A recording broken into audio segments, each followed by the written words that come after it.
Can we underestimate Hardwick as a great coach? We talk about Clarko, the super coach. I don't think Hardwick has ever been credited with enough of the rise of the Richmond Football Club from basket case to brilliant.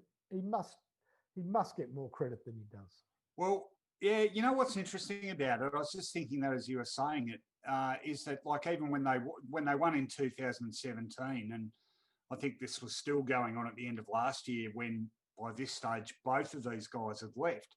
But Ben Rutten and Blake Carosella, they were getting a heap of kudos as assistant coaches. And we knew that, you know, Rutten had stiffened up their defensive mechanisms and got that synergy happening between the defenders, and the Carosella was the ball movement man. But you're right, we sort of never. So you're almost, when you're hearing that, you're almost thinking, okay, so what's Hardwick's job? And I think more and more he's probably an example, and I think Luke Beveridge is an example of this too. More and more, I think that senior coach is. I think that job has become more about psychology and less about tactics and strategies than was the case. And I'm not saying that's a blanket case across the competition. In fact, I'd suggest that at some clubs like Hawthorn, I think Alistair Clarkson is very much the tactical man there, and it's other coaches that sort of do that psychology side of it. But I think, you know, a lot of senior coaches now have very hands-on assistants who take quite specific areas. So their responsibility becomes far more about just keeping everyone on an even keel and keeping everyone up, keeping everyone interested, keeping everyone ready to come into the senior team, even if they're not getting a regular game.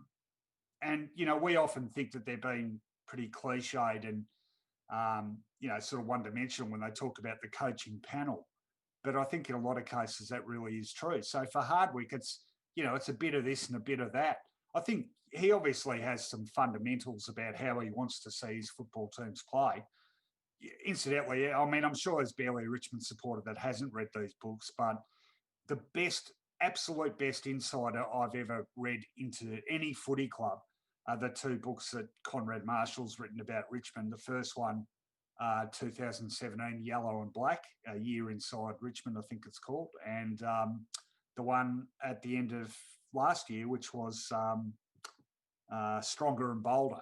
And, you know, very fortunate, of course, to have them both done in premiership years. But it's those books that really sort of make you understand how a coaching panel works.